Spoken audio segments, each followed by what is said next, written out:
The Ronan Fire Department responded to a bus fire at Ronan Middle School on Saturday evening. The bus was used to take Whitefish Speech and Debate students to a tournament. Ronan Fire Chief Chris Adler tells MTN they were dispatched to the school at 5:30 p.m. after a passerby noticed the bus was on fire. The bus was used to take those Whitefish Speech and Debate students to a tournament. When firefighters arrived on the scene, the engine in the back of the bus was fully engulfed. The fire quickly spread to the rest of the bus. Adler says the students were not on the bus when it caught fire.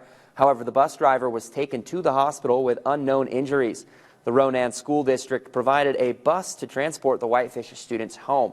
The cause of the fire is under investigation, and this is an ongoing story, so we'll keep you updated on our website.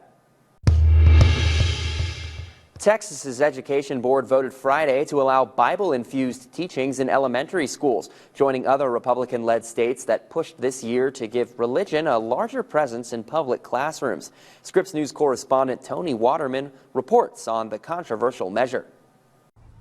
Texas's Education Board has approved a controversial new curriculum that includes Bible-infused lessons in public schools. This is going to start rolling out in the 2025 school year for grades K through 5. And what it will look like is when students are taught about the golden rule, treat others as you want to be treated, teachers will reference the Bible story of Jesus's Sermon on the Mount. Now, supporters of this material say that the Bible is an important part of American history and that it will help teach kids about morality. But critics say that it is a violation of the separation of church and state, and that by putting so much emphasis on Christianity, it implies that one religion is better than others. Now, schools are not going to be required to use this material, but if they do, they will receive a big boost in funding, upwards of $60 per student, which is a third more than they are currently receiving, and money that is desperately needed. A recent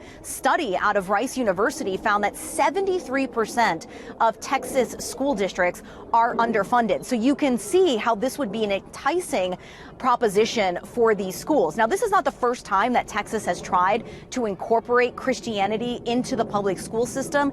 It became the first state last year to allow uncertified religious chaplains into schools as counselors. And in this next legislative session, it is expected to once again push for the 10 Commandments to be hung in public schools. Tony Waterman, Scripps News, Austin, Texas.